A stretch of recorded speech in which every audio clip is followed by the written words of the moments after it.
नमस्ते बच्चों, मैं संगीता पांचाल, सहायक आचार्य सनातन धर्म राजकीय महाविद्यालय ब्यावर। हम अध्ययन कर रहे थे, जैसा कि पिछले वीडियोज़ में मैंने बताया था, सोलर परिवार के बारे में, सोलर सिस्टम के बारे में, अर्थात सौर परिवार के बारे में। शुरू में हमने सौर परिवार की जो बारे में अध्ययन के बारे में जो सबसे पहले स्टार्टिंग की थी, वह है सौर परिवार की उत्पत्ति कैसे हुई। उसमें हमने 3 तरह के सिद्धांतों के बारे में जाना। पहला सिद्धांत है अद्वैतवादी संकल्पना, दूसरी जो संकल्पना है वह है द्वैतवादी संकल्पना, और तीसरी संकल्पना है आधुनिक सिद्धांत। पिछले वीडियोज़ में हमने इस पर संक्षिप्त में इसके बारे में अध्ययन किया था। आज हम जो भी प्रमुख सौर मंडल की उत्पत्ति से संबंधित जो भी प्रमुख परिकल्पनाएं हैं, चूँकि जो सौर मंडल की उत्पत्ति से संबंधित सिद्धांत है वही सिद्धांत पृथ्वी की उत्पत्ति से संबंधित सिद्धांत भी हैं, अतः ओरिजिन ऑफ द अर्थ उसके जो सिद्धांत हैं उसी को हम जो सौर मंडल की उत्पत्ति के सिद्धांत है रिलेट करते हुए 1 बाय 1 उसका डिटेल में स्टडी करेंगे। बच्चों, जो अद्वैतवादी अर्थात अद्वैतवादी यानी एक तारक जो परिकल्पना है, उसमें पहला सिद्धांत आता है बफन का, कास्टे डी बफन ने। इनके अनुसार शुरू में पुच्छल तारा परिकल्पना भी इसको कहते हैं। इन्होंने बताया कि सूर्य के निकट एक विशाल पुच्छल तारा, जिसे कॉमेट भी कहते हैं, वह आया। परिणाम स्वरूप सूर्य तथा इस कॉमेट के बीच में टक्कर हुई और सूर्य से कुछ पदार्थ बाहर निकल गया, और उसी पदार्थ के बाहर निकलने के बाद घनीभूत होने से ग्रह व उपग्रह की रचना हुई। बड़े जो ग्रह पिंड थे वह ग्रह कहलाए और छोटे पिंड उपग्रह के रूप में स्थापित हुए। दूसरा जो प्रमुख सिद्धांत है कांट की वायव्य परिकल्पना, gaseous hypothesis of Immanuel Kant. जो वायव्य राशि परिकल्पना है कांट की, उसके तहत कांट का एक जो सेंटेंस है, कथन है, वह प्रसिद्ध है। कांट का कहना था कि give me matter and I will show you how to make a world of it, अर्थात मुझे पदार्थ दो और मैं दिखाऊंगा कि कैसे इससे विश्व का निर्माण होता है। उन्होंने जो अपनी परिकल्पना दी वह न्यूटन के गुरुत्व के नियम पर आधारित थी, लॉ ऑफ ग्रेविटेशन पर कांट का जो गैसियस हाइपोथेसिस है वह आधारित था। उनके अनुसार आकाश में जो पदार्थ हैं, पौराणिक या आद्य पदार्थ जिसको हम प्री मॉर्डियल मैटर भी कहते हैं, वह पदार्थ मौजूद था।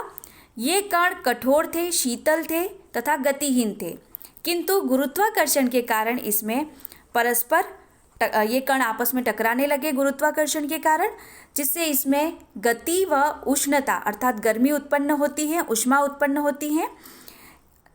इस प्रकार जो आरंभ में एक ठंडा व गतिहीन पदार्थ जो आद्य पदार्थ था वह कैसा था? ठंडा और गतिहीन, इसमें गति भी नहीं थी। तो यह ठंडा व गतिहीन जो पदार्थ है वह आपस में गुरुत्वाकर्षण बल के कारण में आपस में टकराता है, परिणाम स्वरूप इसमें ऊष्मा व गति उत्पन्न होती है और एक विशाल वायव्य गैसियस उष्ण निहारिका नेब्यूला का रूप धारण कर लेता है। यह जो निहारिका होती है इसमें गति उत्पन्न होने के कारण यह तेजी से घूमती हुई अपकेंद्रीय बल के कारण उसका जो विषुवतीय भाग होता है, विषुवतीय अर्थात बीच का भाग जो कि पश्चिम से पूर्व की ओर फैला हुआ है, उसमें उभार होने लगा। इस प्रक्रिया के तीव्र होने के कारण जो यह गैसियस वायु राशि है उसमें एक छल्ले के रूप में, निहारिका के रूप में एक भाग जो है वह बाहर निकला छल्ले के रूप में। इस प्रकार क्रमशः 9 भाग 9 छल्लों के रूप में उत्पन्न होते हैं और वह छल्ले उससे निहारिका से अलग होते हैं। प्रत्येक छल्ला संगठित होकर के ग्रह का निर्माण करता है। पदार्थ का जो अवशिष्ट भाग है वह सूर्य के रूप में रह जाता है।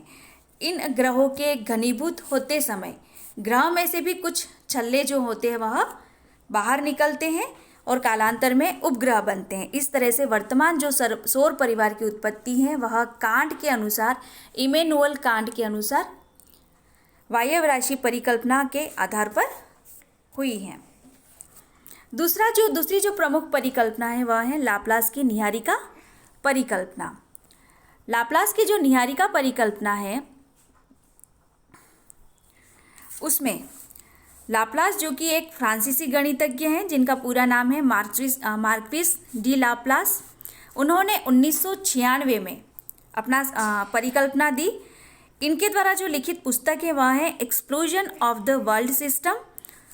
इस पुस्तक में निहारिका सिद्धांत के माध्यम से लाप्लास ने पृथ्वी की उत्पत्ति के बारे में बताया।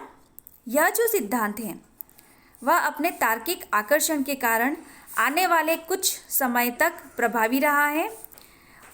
लाप्लास के जो विचार हैं वह कांट के विचारों से समानता रखते हैं, लेकिन जो संभावना है वह यही है कि उसे कांट के प्रकाशन की कोई जानकारी नहीं थी। लाप्लास ने इस अनुमान के साथ अपनी परिकल्पना को प्रारंभ किया कि जो निहारिका है वह घूर्णन करती हुई है। लाप्लास और कांट के जो परिकल्पना है उसमें यही अंतर है कि कांट ने जो परिकल्पना बताई थी जिसमें प्रीमोर्डियल मैटर अर्थात आद्य पदार्थ जो बताया था वह गतिहीन था और उसमें कोई ऊष्मा नहीं थी, यानी ठंडा था वह। लेकिन लाप्लास ने जो निहारिका परिकल्पना की वह घूर्णन करती हुई अर्थात गतिशील निहारिका की परिकल्पना की, जिससे सौर परिवार की उत्पत्ति हुई। यह पहले से ही मौजूद थी। इस सिद्धांत के जो प्रमुख तथ्य हैं वह इस प्रकार से हैं। अंतरिक्ष में जो घूर्णन करती हुई निहारिका है वह अत्यंत ही उष्ण थी। यह निहारिका ठंडी होकर के सिकुड़ने लगती हैं, जिससे इसकी जो घूर्णन गति है वह बढ़ जाती है। ठंडी तथा संकुचित होती हुई जो निहारिका है उसमें गति के बढ़ने से जो इसका विषुवतीय रेखीय भाग है, क्षेत्र है, वह बाहर की ओर केंद्रोपसारी शक्ति में वृद्धि होती है तथा यह जो मुख्य पिंड है उससे शनि के जो वर्तमान वलय हैं उसी की भांति एक चपटी बिंब यानी फ्लैट डिस्क के रूप में पृथक हो गया। हम यहाँ देख सकते हैं आरंभ में निहारिका है जिसका यह विषुवत रेखीय उभार है, जो कि शुरू में यह उष्ण होती है यह, लेकिन धीरे धीरे यह ठंडी होने लगती है। ठंडी होने के कारण इसमें सिकुड़न शुरू हो जाता है और सिकुड़ने के कारण इसकी केंद्रोपसारी शक्ति होती है, सेंट्रीफ्यूगल फोर्स, उसमें वृद्धि होती है। साथ ही उसमें गति भी बढ़ जाती है, जिससे जो विषुवतीय रेखीय भाग है वो बाहर की ओर निकल जाता है। और यह जो पिंड है उससे मुख्य पिंड से जो शनि है उसके वर्तमान वलय जो हैं छल्ले हैं उसी की भांति इससे एक एक वलय अलग होता है। यहाँ हम देख सकते हैं यह सिकुड़ने लगती है निहारिका, जो यहाँ पर बड़ी है उसी का आकार धीरे धीरे सिकुड़ने के कारण घूर्णन गति बढ़ने के कारण सिकुड़ भी जाती है और गति भी बढ़ जाती है। और जो इसका वलय है वह शनि के जो छल्ले हैं उसी की भांति इसमें भी छल्ले निर्मित होते हैं और धीरे धीरे यह निहारिका से अलग होते जाते हैं। और बाद में जो छल्ले अलग होते हैं या वलय अलग होते हैं वह ग्रह के रूप में एकत्रित हो जाते हैं। जो घूर्णन करती हुई जो निहारिका होती है वह बारंबार शीतल होती जाती है। परिणाम स्वरूप जो संकुचन भी बार बार होता है और परिभ्रमण की गति भी क्रमशः बढ़ती जाती है। इस प्रकार केंद्रोपसारी शक्ति में भी बढ़ोतरी होती है, जो कि विषुवत रेखीय जो बाह्य किनारे हैं उसके गुरुत्व बल पर हावी हो जाती है। जो विषुवत रेखीय इस किनारे से पृथक होकर के अन्य ग्रहों का निर्माण होता है। इससे एक एक करके ये छल्ले बनते हैं और यह जो वलय है वह क्रमशः इससे अलग होते जाते हैं। जो विभिन्न ग्रह हैं उन पर भी यह जो ग्रह अलग होते हैं, निहारिका से जो छल्ले या वलय अलग होते हैं उस वलय के से जो ग्रह का निर्माण होता है उस ग्रह के चारों तरफ भी इसी तरह की प्रक्रिया होने के कारण उपग्रहों की भी उत्पत्ति होती है। निहारिका की जो नाभिक है अर्थात न्यूक्लियस जो है वह जब शेष रह जाता है तो वह सन का रूप वर्तमान में सूर्य के रूप में हमारे सामने दृष्टिगोचर होता है। इस तरह से इस संपूर्ण प्रक्रिया में ग्रहों में घूर्णन तथा परिक्रमण उत्पन्न होता है। अर्थात ग्रहों में भी दो तरह की गतियाँ रोटेशन और रिवोल्यूशन उत्पन्न होता है और मोटे तौर पर उसी तल पर वर्तमान जो ग्रह है वह अपने स्थान पर स्थित होते हैं। निसंदेह कुछ उपग्रह हैं उनकी गति अधिकांश ग्रह तथा उपग्रहों से भिन्न थी। परिणाम स्वरूप जो मूल गैसीय तथा बाद में तरल पदार्थ से ठोस जो पृथ्वी की उत्पत्ति हुई वह पृथ्वी के जो ऊपरी ठोस भूपटल तथा तरल पिघले हुए आंतरिक भाग से प्रमाणित होती है। लाप्लास की जो परिकल्पना है वह अत्यंत ही सरल एवं तर्कसंगत है।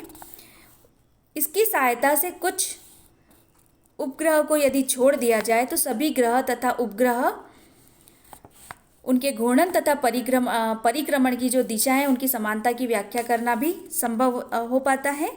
यह परिकल्पना है वह विभिन्न ग्रहों की कक्षा लगभग गोलाकार होने तथा समान तल में होने की भी व्याख्या करती हैं। इस परिकल्पना के अनुसार पृथ्वी तथा जो अन्य ग्रह हैं वह प्रारंभ में गैसीयस अवस्था में थे और कालांतर में वे द्रवित अवस्था से होकर के अंततः ठोस रूप धारण करते हैं।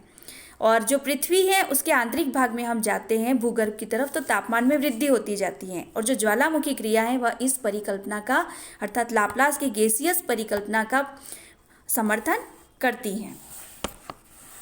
तीसरा जो प्रमुख सिद्धांत है वह है अन्य जो निहारिकीय परिकल्पना है जिसमें क्विपर की परिकल्पना है और ऑफवेन का विद्युत चुंबकीय सिद्धांत है, ज्वारीय सिद्धांत है। इसके बारे में हम अगले वीडियोज़ में अध्ययन करेंगे। धन्यवाद।